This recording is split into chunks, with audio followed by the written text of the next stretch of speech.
ও বন্ধু, এখনকার স্বামী স্ত্রী ইঁদুর বিড়ালের মতো সম্পর্ক, বাচ্চাগুলো কেমন জানি হয়, ঠিক কিনা বলেন? ইঁদুর আর বিড়ালের মতো স্বামী স্ত্রীর সম্পর্ক বন্ধু, আমি আপনাদেরকে বলে দেই, সারাদিন স্বামী পরিশ্রম করলো, সারাটা দিন স্বামী তোমার জীবন জীবিকার জন্য পরিশ্রম করলো, সারাটা দিন ও বন্ধু এমন পরিশ্রম করলো, মাথা থেকে কত ফোঁটা ঘাম ও বন্ধু তোমার স্বামীর গায়ে দিয়ে ঝরে ঝরে পড়লো, কিন্তু স্বামীটা তোমার ঘরে আসলো, দেখতে দেখতে বিকেলটা শেষ হয়ে গেল, সন্ধ্যা শুরু হলো, রাত্রি যখন দ্বিপ্রহরের কাছাকাছি চলে আসলো, সকল মানুষ, ফ্যামিলির প্রত্যেকটা মানুষ তোমার ঘুমিয়ে গেল, এই সময় স্বামী তোমাকে আপন করে কাছে চাইলো, কিন্তু বন্ধু অত্যন্ত গুরুত্বপূর্ণ হাদিস, আমার রাসূল বলেছে এই সময় রাত্রি যখন দ্বিপ্রহর চলে আসলো, সমস্ত পৃথিবীর মানুষ নীরব হয়ে গেল, ও বন্ধু বিছানার সাথে পিঠ লাগিয়ে তারা ঘুমিয়ে গেল, ঠিক এমন সময় স্বামীর মনে চেয়েছে আমি আমার বিবিকে একটু ভালোবাসবো, একটু আদর দিব, একটু স্নেহ করব, কিন্তু বন্ধু স্বামী তোমাকে আদর করে কাছে ডাকলো গো, এই কাছে ডাকার পরে স্বামীটা তোমাকে সারাদিন পরিশ্রম করে তোমার সাথে মিষ্টি আলাপ করে একটু সময় কাটাবে, প্রেম ভালোবাসা ভাগাভাগি করে নিয়ে যাবে। আল্লাহ রাসূল বলেছে, ও পৃথিবীর বিবি, ও পৃথিবীর বিবিরা, সবাই মিলে তোমরা শুনে রাখো, ওই স্বামী যখন তোমাকে ডাকলো তুমি স্বামীটার ডাকে সাড়া দিলা না, মুখটাকে উল্টো দিকে ফিরিয়ে, মুখটাকে উল্টো দিকে ঘুরিয়ে তুমি কি করলা, মুখটাকে উল্টো দিকে ঘুরাইয়া তুমি মুখটাকে ফিরিয়ে তুমি সারাটা রাত কাটিয়ে দিলা, এই দিক দিয়ে তুমি অন্যদিকে মুখটা ঘুরিয়ে রাখলা, স্বামী অনেক বেশি যন্ত্রণা নিয়ে তিনি আরেকটা দিকে মুখটা ঘুরিয়ে রেখে তিনি সারাটা রাত পার করে দিল। বন্ধু যখন আল্লাহ রাসূল বলেছেন, যখন তুমি স্বামীর কলিজায় আঘাত দিলা, ডাকে তুমি সাড়া দিলা না, ঠিক তখন থেকে ওই সকাল পর্যন্ত বন্ধু অভিশাপের ফেরেশতারা ওই নারীটাকে লানত দিতে থাকে, অভিশপ্ত করতে থাকে। জোরে জোরে বলেন না নাউজুবিল্লাহ, আরো জোরে বলেন না নাউজুবিল্লাহ। স্বামী স্ত্রীকে আমার আল্লাহ বলেছেন সুন্দর করে চলার জন্য, মোহাব্বত লাগায়া চলার জন্য। ও বন্ধু আমার দিকে তাকান, আমি আপনাদেরকে বলে দেই, আমার দিকে তাকান, কথা বলা যাবে না, আমি কি বলতে চাই, আল্লাহ রাসূল বলেছে ওই যেই স্বামীটা পান খায়, কি খায়, কথা বলেন, যেই স্বামীটা কি খায়, আমার রাসূল বলেছে যেই স্বামীটা পান খায়, তুমি তোমার স্বামীটা অনেক পরিশ্রম করে তোমার ঘরে ফিরে এসেছে, তুমি তোমার স্বামীটার কাছে বসে তার সাথে মিষ্টি মিষ্টি আলাপ করো, তার ক্লান্তিটা দূর করার চেষ্টা করো, আর সাথে সাথে একটা কিলি পান বানাইয়া দাও, এই পান বানাইয়া বা চা বানিয়ে দাও, যে যেইটা পছন্দ করে। আল্লাহ রাসূল বলেছে স্বামী স্ত্রী মহব্বত করে কিছু সময় যদি প্রেমময় আলাপের মধ্যে যদি থাকতে পারো গো, তোমার আমল নামায় নফল ইবাদতের সওয়াব আমার আল্লাহ দিয়ে দিবে। সুবহানাল্লাহ, জোরে জোরে বলেন না সুবহানাল্লাহ। এখনকার স্বামী স্ত্রীর মধ্যে প্রেম আসেনি? আরো জোরে বলেন আসেনি? এখনকার স্বামী স্ত্রী হলো ইঁদুর এবং বিড়ালের মতো। কিসের মতো? বিড়ালে যদি ইঁদুর পায় কি করে? বিড়ালে ইঁদুর পাইলে কি হয়?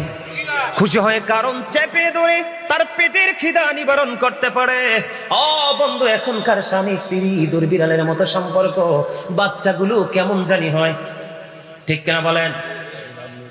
ইঁদুর আর বিড়ালের মতো স্বামী স্ত্রীর সম্পর্ক বন্ধু, আমি আপনাদেরকে বলে দেই, সারাদিন স্বামী পরিশ্রম করলো, সারাটা দিন স্বামী তোমার জীবন জীবিকার জন্য পরিশ্রম করলো, সারাটা দিন ও বন্ধু এমন পরিশ্রম করলো, মাথা থেকে কত ফোঁটা ঘাম ও বন্ধু তোমার স্বামীর গায়ে দিয়ে ঝরে ঝরে পড়লো, কিন্তু স্বামীটা তোমার ঘরে আসলো, দেখতে দেখতে বিকেলটা শেষ হয়ে গেল, সন্ধ্যা শুরু হলো, রাত্রি যখন দ্বিপ্রহরের কাছাকাছি চলে আসলো, সকল মানুষ, ফ্যামিলির প্রত্যেকটা মানুষ তোমার ঘুমিয়ে গেল, এই সময় স্বামী তোমাকে আপন করে কাছে চাইলো, কিন্তু বন্ধু অত্যন্ত গুরুত্বপূর্ণ হাদিস, আমার রাসূল বলেছে এই সময় রাত্রি যখন দ্বিপ্রহর চলে আসলো, সমস্ত পৃথিবীর মানুষ নীরব হয়ে গেল, ও বন্ধু বিছানার সাথে পিঠ লাগিয়ে তারা ঘুমিয়ে গেল, ঠিক এমন সময় স্বামীর মনে চেয়েছে আমি আমার বিবিকে একটু ভালোবাসবো, একটু আদর দিব, একটু স্নেহ করব, কিন্তু বন্ধু স্বামী তোমাকে আদর করে কাছে ডাকলো গো,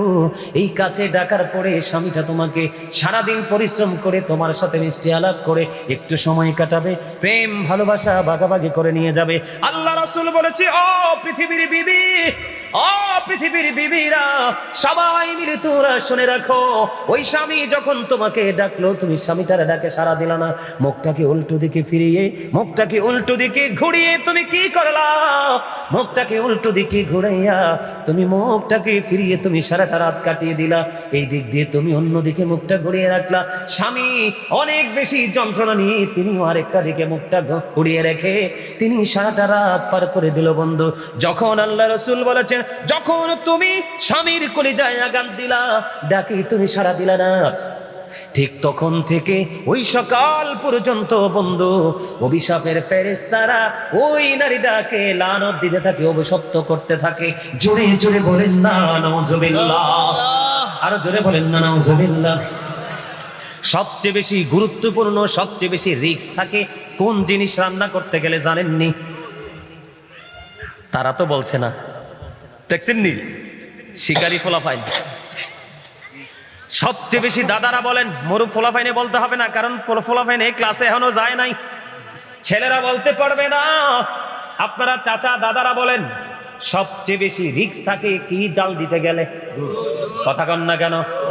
দুধ রান্না করতে, দুধ রান্না করা অত্যন্ত গুরুত্বপূর্ণ, অত্যন্ত রিস্ক। একটা বার যদি দুধ উতরাইতে পারে, নিচের দিক দিয়ে যদি চুলাটা না কমায়, পুরো দুধ বন্ধু পোহাপো চুলাই পড়ে পড়ে যাবে। বলে হুজুর আপনি জানেন কেমনে? আমি জানি, কারণ আমি মায়ের সাথে এমন কোনো কাজ বাদ নাই যে আমি করি নাই। আলহামদুলিল্লাহ কন্যা কেন? মায়ের কাপড় কাচা থেকে, ডেগ মাঝে দিয়ে থাকা থেকে, মায়ের ফ্যামিলির কাজ যতগুলো করা দরকার প্রত্যেকটা কাজ আমি আমার মায়ের সাথে করেছি। আপনি প্রশ্ন করলে সঠিক উত্তর আমি দিতে পারবো বন্ধু। এই জন্য বললাম সবচেয়ে বেশি রিস্ক থাকে দুধ রান্না করতে গেলে। আমার রাসূল বলেছেন, স্বামী বাহির থেকে চলে আসলো, তোমাকে মহাব্বত করে ডাক দিল, আল্লাহ রাসূল বলেছে তোমার চুলায় যদি দুধ যদি বসানো থাকে, তুমি দুধ ফেলে রেখে তোমার স্বামীর ডাকে তুমি সাড়া দিয়ে চলে আসো। জোরে জোরে কন্যা সুবহানাল্লাহ। এখনকার মেয়েরা করেনি কাজ, করেন না, বলেন না করেনি, করবে কোত্থেকে? ওই যে মনে আসেনি শুরু থেকে বলেছিলাম বন্ধু, মেয়ে আসছে ডোল বাজায়া বাজাইয়া, মিউজিক বাজায়া বাজাইয়া, ছেলেও বউ ঘরে উঠাইছে মিউজিক বাজাইয়া। এটা তো আদব কায়দা কিচ্ছুই জানে নাই, ঠিক কিনা বলে? আরো জোরে বলেন ঠিক। আমাদের দেশের মধ্যে বন্ধু অত্যন্ত ভয়ঙ্কর পরিস্থিতি। আমি আপনাদেরকে বলে দেই, স্বামীকে কেমন করে মানতে হবে, স্বামীকে কেমন করে মহাব্বত করতে হবে। মদিনাতুল মুনাওয়ারা থেকে বন্ধু একটা ঘটনা আমি আপনাদেরকে বলে দেই, বলবনি? এখনকার কিন্তু আমাদের মধ্যে সেই প্রথা অনেকেই ধরে রেখেছে। যারা বন্ধু রাজার মতো পথ চলে, ওই সমস্ত পুরুষগুলো বাড়ি ত্যাগ করার সময় বাড়িতে কাজের লোক দিয়ে যায়। যতদিন স্বামী বাড়ি ফিরে আসবে না, ততদিনের খাবার দিয়ে যায় কি যায় না?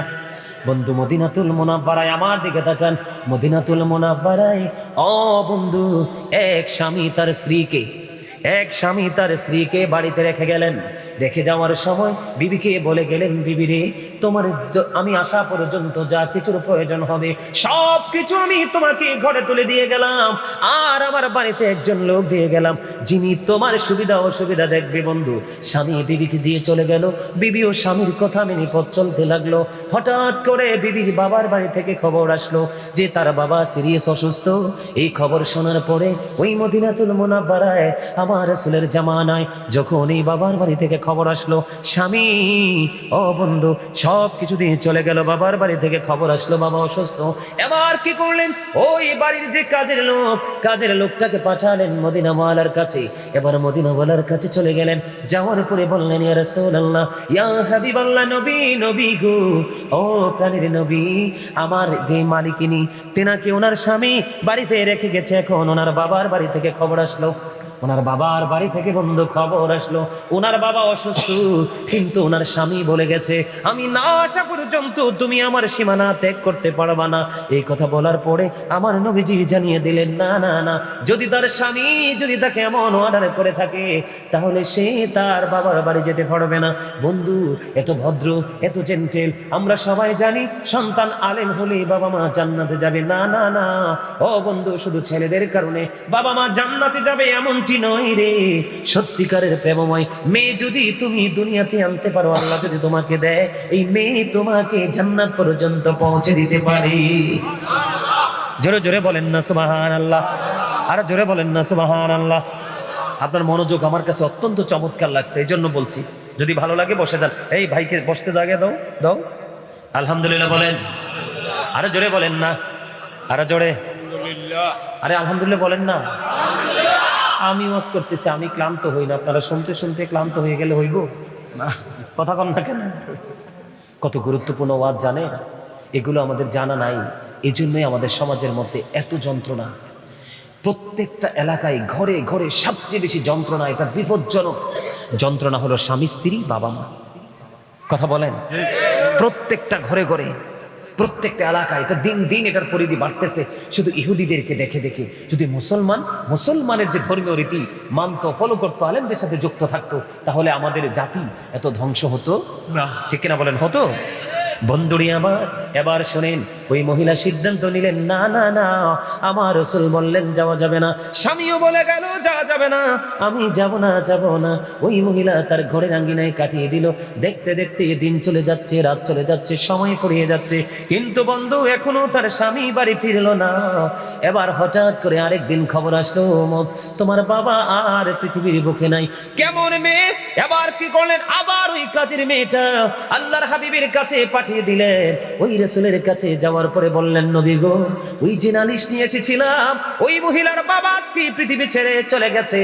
ইন্না লিল্লাহি ওয়া ইন্না ইলাইহি রাজিউন। এখন ওই মেয়ে কি যেতে পারবে? রাসূল বললেন, তার স্বামী কি এখন ফিরে এসেছে? না গো রাসূল, না, তার স্বামী তো এখনো ফিরে আসে নাই। আমার রাসূল বললেন, স্বামীর অনুমতি ছাড়া যেতে পারবে না। ও বন্ধু, কি করলেন? ওই মেয়েটা আবারও ধৈর্য ধরলেন, আমার স্বামীর হুকুম এবং আমার রাসূল বলছেন স্বামীর অনুমতি ছাড়া আমি অনুমতি দিব না। এই মেয়েটা গড়ে রইল। ও বন্ধু, দেখতে দেখতে আপনারা তো জানেন, একটা মানুষ যখন মারা যায়, যত দ্রুত তাকে দাফন করা যায় ততই তো উত্তম। কারণ যদি সে অপরাধী হয়, সে তার যন্ত্রণার জায়গায় চলে গেল, আর যদি সে জান্নাতি হয়, তাহলে সেই নিয়ামত ভোগ করার জায়গায় সে চলে গেল। জুড়ি জুড়ি বলেন না সুবহানাল্লাহ। বন্ধুরি আমার, এবার দেখতে দেখতে দিন চলে গেল, রাত চলে গেল। ওই বাবাকে কবরে দাফন করা হলো গো। কবরে যখন দাফন করা হলো, আল্লাহ রাসূল খবর পেয়ে গেলেন রাত্র নিশি গভীরে। প্রাণের নবীজির কাছে খবর চলে আসলো, ওই যে মেয়েটা স্বামীর কথা মেনেছে, স্বামীর হুকুম মেনে বাড়ির আঙিনায় নিজেকে আবদ্ধ রেখেছে, আর রাসূলের কথা মান্য করেছে। শুধুমাত্র এই মেয়েটার এই পথ চলার কারণে, পর্দা করার কারণে, স্বামীর কথা মানার কারণে, আল্লাহ রাসূলের কথা মানার কারণে আল্লাহ রাব্বুল আলামিন খুশি হইয়া তার বাবার পুরো জীবনের গুনাহগুলো আমার আল্লাহ মাফ করে দিয়েছে। জোরে জোরে বলুন সুবহানাল্লাহ। বন্ধুরি আমার, আমার রাসূল বলে দিয়েছেন, আল মারওয়াতি ইযা সাল্লাতু খামসাহা, যে স্ত্রী লোক 5 ওয়াক্ত নামাজ পড়বে, ওয়াসামা শাহরাহা, লজ্জাস্থানে রোজা রাখবে, ওয়াসামা শাহরাহা, রমজান মাসে রোজা রাখবে, আহসানাত ফারজাহা, লজ্জাস্থানের হিফাজত করবে, আদওয়াত বালাহা ফালতাদখুল মিন আইয়াবিল জান্নাতি শাআত। আল্লাহ রাসূল বলেছেন, যেই মহিলা, যেই নারী 4টা কাজ করবে, ও আমার মা বোনদেরকে ডেকে ডেকে বলছি গো, যেই নারী 4টা কাজ করবে, একটা হলো 5 ওয়াক্ত নামাজ পড়বে, রমজান মাসে রোজা রাখবে, লজ্জাস্থানকে হেফাজত করবে, পর্দায় থাকবে। আল্লাহ রাসূল 4র্থ নম্বরে বলেছে, যেই বিবি স্বামীর কথা মেনে চলবে, আল্লাহ রাসূল বলেছেন কাল হাসরের দিন তার জন্য 4টা জান্নাতের দরজায় খোলা থাকবে, সে যেটা দিয়ে মন চায় সেটা দিয়ে ঢুকতে পারবে। আমার আল্লাহ তার জন্য পুরো রাস্তা উন্মুক্ত করেছে। সুবহানাল্লাহ। জোরে বলেন না সুবহানাল্লাহ। তাহলে মা বোনেরা, নারীরা তার স্বামীকে মূল্যায়ন করতে হবে। একটা নারীর জীবনে শ্রেষ্ঠ নেয়ামত হলো তার স্বামী, কারণ স্বামীর সন্তুষ্টিতেই নারীর জান্নাত। আল্লাহর হাবিব বলেছেন, ও পৃথিবীর আমার মা বোনেরা, সবাই মিলে শোনো গো, তুমি যদি তোমার স্বামীর কথা মতো চলতে পারো, তবে হ্যাঁ, শুধু যে বিবি তার স্বামীর কথা মতো চলবে এমনটিও নয়, স্বামীটাও হতে হবে প্রেমময়। বাংলাদেশে অনেক স্বামী আছে অসভ্য, ঠিক কিনা বলেন? অনেক স্বামী আছে অসভ্য। আমি অসভ্যতার লাইনে পড়ে আসতেছি, আগে মা বোনদের সাইডটা আমি শেষ করে নেই বন্ধু।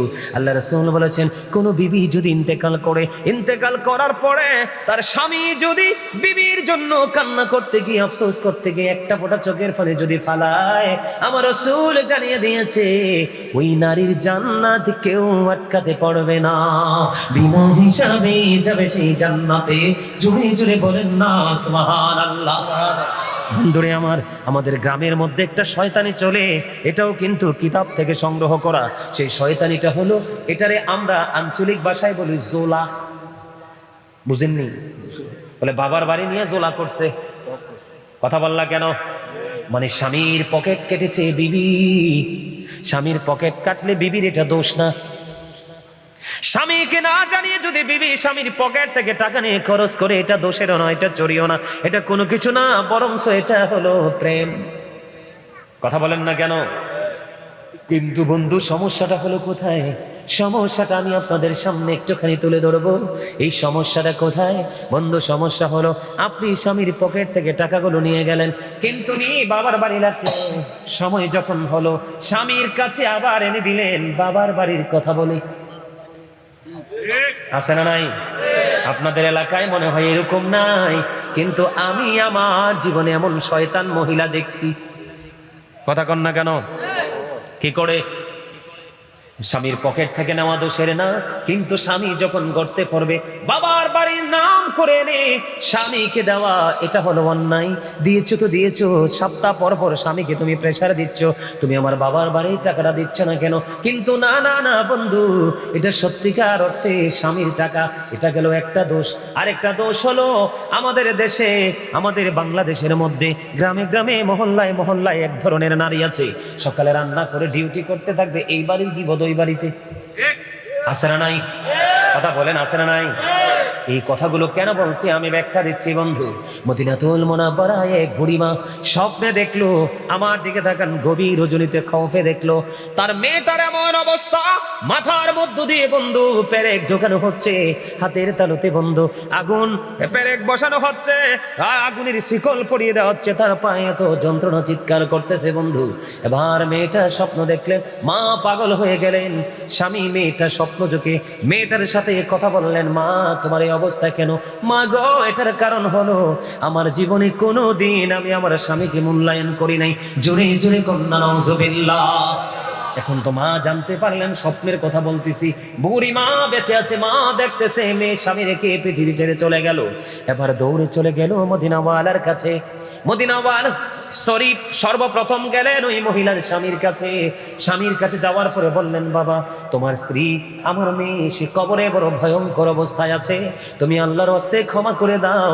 এবার তার স্বামী ডাক দিয়ে বলল, না না না, আমি জীবনে কোনোদিন তাকে ক্ষমা করব না। কেন রে বাবা?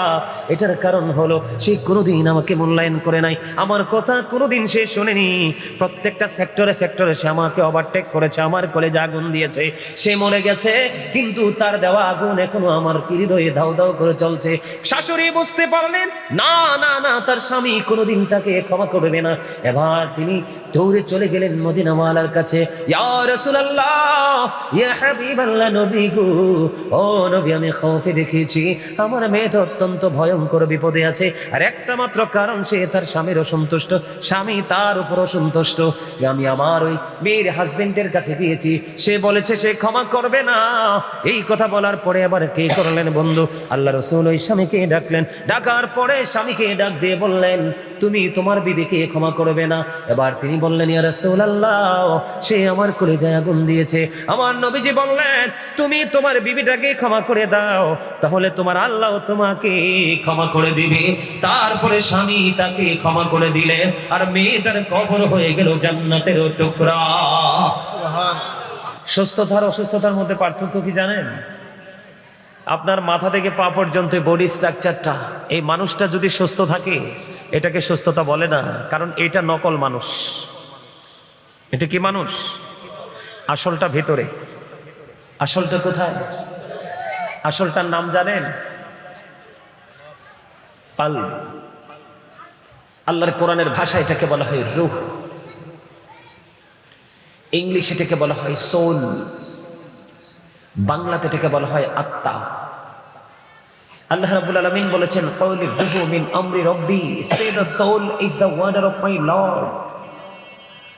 First tense, present tense, future tense, অতীত, বর্তমান, ভবিষ্যৎ। আমরা একদিন ছিলাম না, আজকে আমরা আছি, আরেকদিন থাকবো না। যেদিন ছিলাম না সেটা হলো ফার্স্ট টেন্স, আজকে আছি প্রেজেন্ট টেন্স, আরেকদিন থাকবো না সেটা হলো ফিউচার টেন্স। ভবিষ্যৎ। এই কথাটা কেন বললাম? রাগ করবেন না, কারণ হক কথা বললে কিন্তু যারা রাগ করে তারা কখনোই সঠিক ঈমানদার নয়। কারণ আল্লাহ রাসূল বলেছেন, বলবো আল হাক্কু মুররুন, হক কথা তিতা। হক কথা কি? তিতা। আর আল্লাহ কোরআনে বলতেছে কি, অকুলু কাওলান সাদীদা। আল্লাহ বলতেছে সে দ্য রাইট থিং, সত্য কথা বলো, সঠিক কথা বলো। খেয়াল করেন বিষয়টা, সত্যের পক্ষে যারা থাকে তাদের কাছে সত্য ভালো লাগে। এই কারণে বললাম, আমি যে জিকির করছি আপনারা খেয়াল করছেন, এই যে মিজান ভাই আমার সুরের সাথে সুর মিলিয়ে, তালের সাথে তাল মিলিয়ে মনে হয়েছিল যেন আমরা জিকির করতে করতে মনের অজান্তেই অজানা কোনো প্রেমের গন্তব্যের দিকে আমরা হারিয়ে যাচ্ছি। আমার জিকিরের যে কাসিদাগুলো পড়ছি ম্যাক্সিমামই আমার লেখা। কথাগুলো খেয়াল করছেন আপনারা? করছেন? আমি যদি আপনাদের কাছে ভালো লাগে, আমি ওয়াজের মাঝখানে আরেকবার জিকিরটা করব। এটা আমার হৃদয়ের খোরাক। আমি খাবার না খেয়ে থাকতে পারি, কিন্তু আমি এটা ছাড়া থাকতে পারি না। আমার এই জিকিরের জন্য পৃথিবীর মানুষ কি পরিমাণ পাগল আমি আপনাদেরকে বুঝাইতে পারবো না।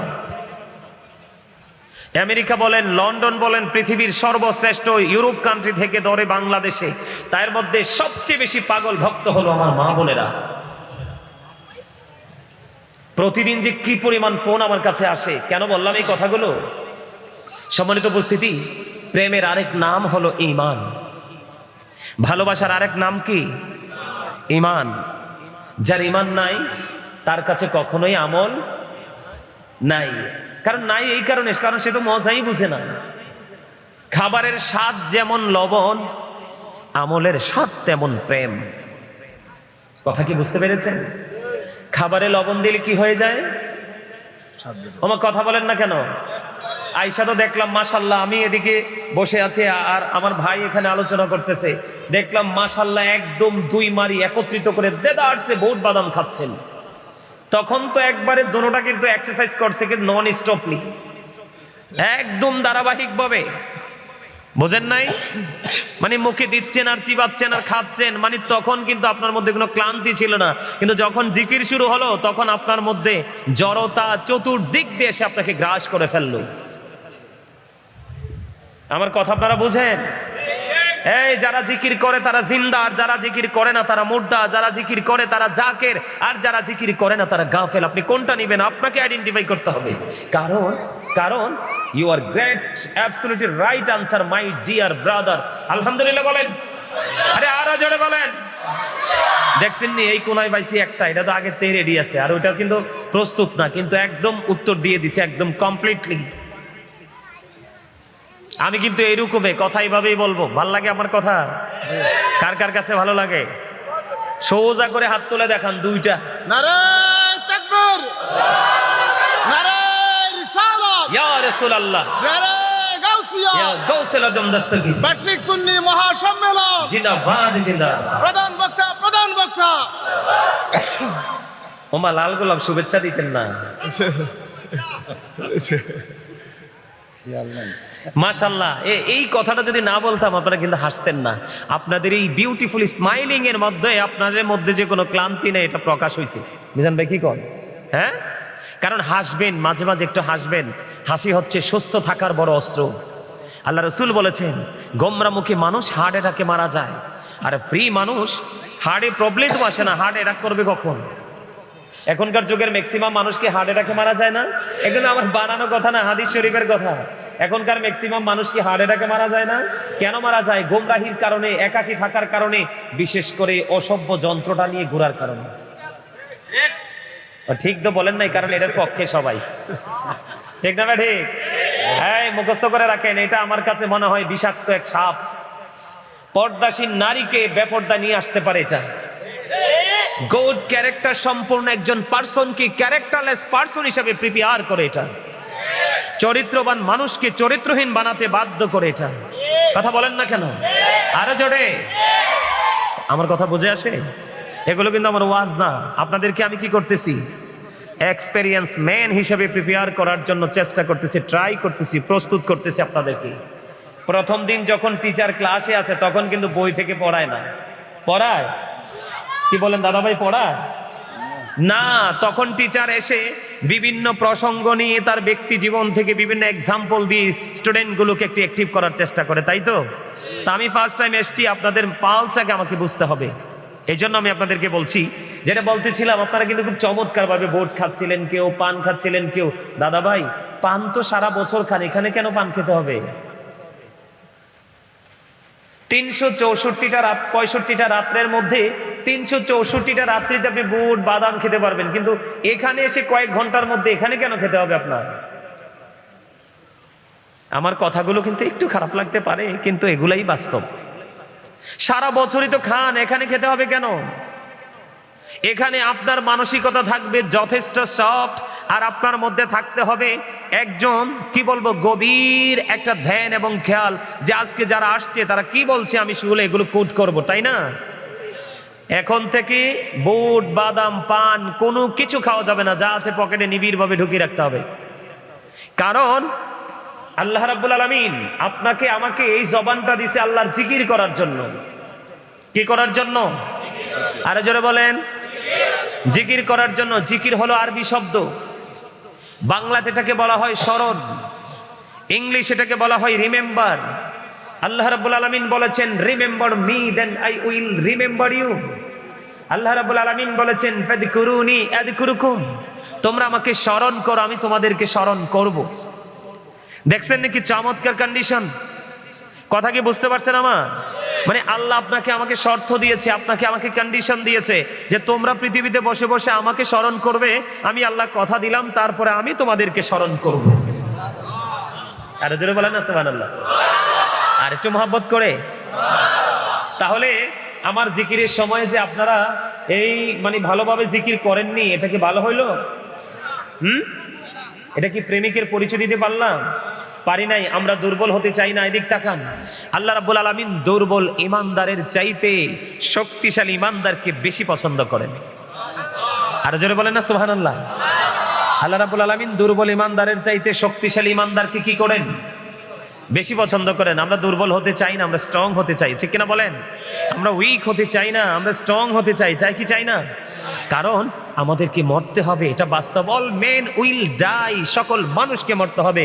কুল্লু নাফসিন যায়কাতুল মাউত, এটা অস্বীকার করার কোনো সুযোগ নেই। যেহেতু মরতে হবে আপনাকে আমাকে, তাহলে মরার আগে পৃথিবীতে যেমন বাজার ছাড়া পৃথিবী সংসার চলে না, জীবন জীবিকা চালানো যায় না, ঠিক তেমনি ভাবে আপনি ফিউচারটাকেও যদি আপনি অতিক্রম করতে চান, তাহলে আপনার জীবনে কিন্তু খরিদ করতে হবে, বাজার করতে হবে। আর সেই বাজার করার, মার্কেটিং করার এই মার্কেট হলো আজকের এই বাগান। সুবহানাল্লাহ। সুবহানাল্লাহ। মজা হয় না তো? আরে আরে জোরে।